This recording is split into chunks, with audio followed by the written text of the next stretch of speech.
नमस्कार। इस वक्त हम है Mahatma Gandhi marine national park Wandoor में और ये वो क्षेत्र है जहां पर बड़ी संख्या में पर्यटक आते हैं। एक समय था जब पर्यटकों की संख्या बहुत ज्यादा हुआ करती थी। इन द्वीपों में आने वाले हर पर्यटक जो है वो जॉली बॉय का दौरा किया करते थे। लेकिन अब क्योंकि कई पर्यटक स्थल जो है वो खुल चुके हैं, तो ऐसे में और पर्यटक स्थल खुलने के साथ ही कई ऐसे क्षेत्र हैं जहां पर स्नॉर्कलिंग, स्कूबा डाइविंग आदि की सुविधाएं भी उपलब्ध करा दी गई है। लेकिन इसके बावजूद भी जो पर्यटक है वो आज भी जॉली बॉय का दौरा अवश्य करते हैं और यहाँ वंडूर से जो है मरीन नेशनल पार्क के माध्यम से यहाँ से ये आगे जॉली बॉय की ओर रवाना होते हैं। आज हम इसी इलाके में आए हैं और ये जो है Mahatma Gandhi marine national park का क्षेत्र है।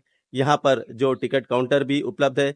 जो पर्यटक जॉली बॉय जाना चाहते हैं और जिन्हें परमिट नहीं मिल पाती है, क्योंकि सूचना प्रचार और पर्यटन निदेशालय में एक काउंटर भी स्थापित है जहां पर पर्यटकों की सुविधा के लिए काउंटर स्थापित किया गया है। वहां से वो परमिट लेते हैं और परमिट लेने के बाद वो यहाँ आते हैं और पर्यटक वाहनों के माध्यम से जो पर्यटक टूर ऑपरेटर हैं उनके जो जलयान है उनके माध्यम से वे फिर जॉली बॉय की ओर जाते हैं। लेकिन जो पर्यटक परमिट नहीं ले पाते हैं और सीधे वंडूर आ जाते हैं, तो उनके लिए यहाँ पर ये काउंटर है और इस काउंटर के माध्यम से वे अपने जो टिकट है यहाँ से ले सकते हैं और लेके यहाँ से आगे गंतव्य की ओर प्रस्थान कर सकते हैं। आइए अब हम अंदर जेट्टी की ओर जाते हैं और जाकर जेट्टी में देखते हैं कि किस तरह की सुविधाएं यहाँ पर उपलब्ध कराई गई हैं पर्यटकों के लिए। पर्यटक जो है वो आते हैं जेट्टियों की ओर। यहाँ पर जो पार्किंग की सुविधा भी उपलब्ध कराई गई है वाहनों के लिए। वाहन जितने भी है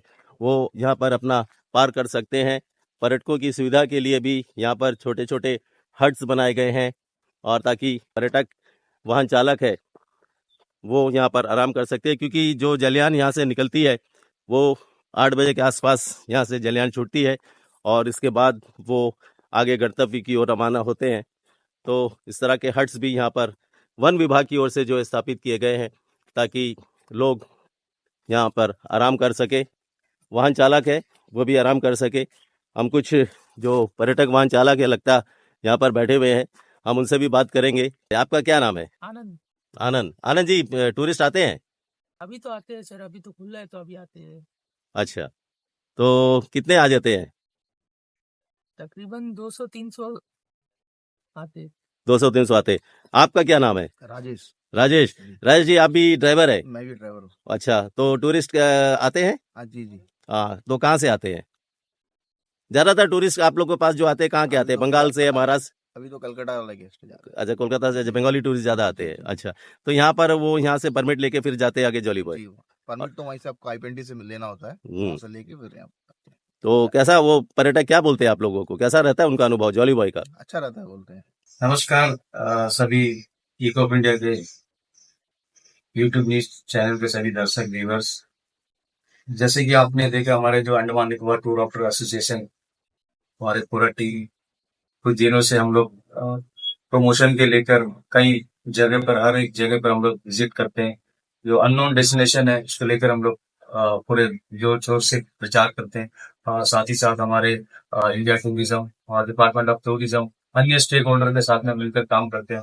जैसे कि जॉली बॉय आइलैंड एक बहुत खूबसूरत फेमस आइलैंड है।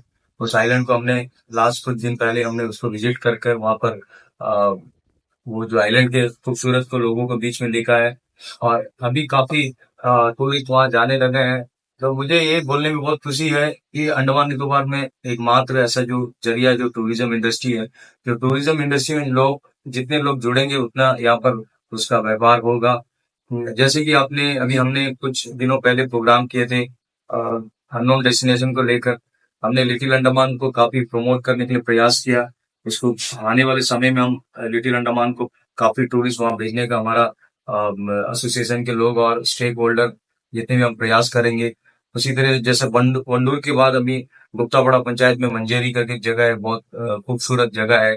तो उस जगह का भी हम लोग डेवलप करें। वहां से आप जॉली बॉय आइलैंड जा सकते हैं। नियरेस्ट 10 से 15 मिनट का जर्नी लगेगा। वहां पर सनसेट पॉइंट है, तो जॉली आइलैंड को लेकर हम लोग काफी अग्रेसिव और प्रचार कर रहे हैं कि उससे टूर ऑपरेटर का आमदनी बढ़े और वंडूर क्षेत्र के जो ग्राम पंचायत के जितने भी निवासी हैं उनको लोगों को वहां पर रोजगार मिले।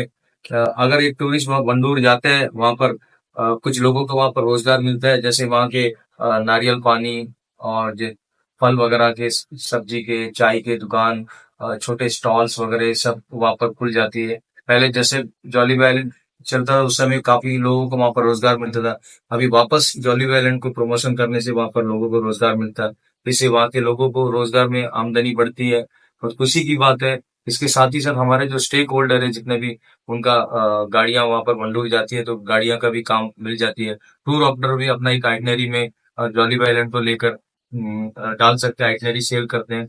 तो अन्य इसी तरह हम हर एक जगह पर प्रचार करते हैं। अंडमान निकोबार में ऐसे छुपे हुए बहुत सारे जगह है जो हम उसको लाइमलाइट में लाना है। आने वाले समय में टूरिज्म को लेकर काफी हम काम कर रहे हैं और एडमिनिस्ट्रेशन भी अच्छा काम कर रहा है, बहुत सारा स्कीम्स ला रहे हैं, पॉलिसीज ला रहे हैं। पॉलिसीज के तहत हम अंडमान टूरिज्म को आगे बढ़ाना है और बहुत सारे भारत सरकार भी इसमें लगा है कि काफी प्लानिंग करके अंडमान निकोबार का टूरिज्म हब बनाना है। बताया जाता है कि वहाँ पानी में काफ़ी करंट है, तो इस वजह से लोगों को स्विमिंग करने की इतनी अनुमति नहीं है, लेकिन फिर भी थोड़े दूर तक तो पर्यटक अवश्य ही जाते होंगे।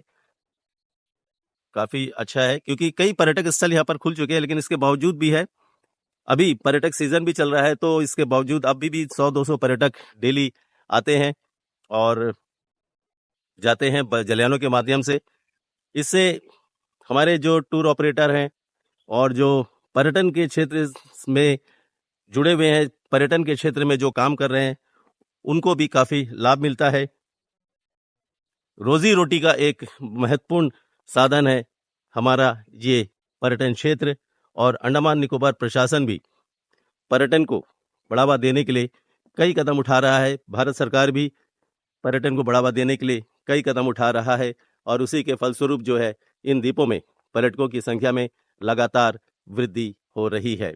अब हम आ पहुंचे हैं प्राकृतिक सौंदर्य से भरपूर सामने, क्योंकि अभी हाई टाइड है, तो देखिए नज़ारा कि सामने छोटे छोटे द्वीप नज़र आते हैं, कर्ब आइलैंड और बाकी सारे द्वीप यहाँ से नज़र आते हैं और ये बहुत ही खूबसूरत तट है वंडूर का।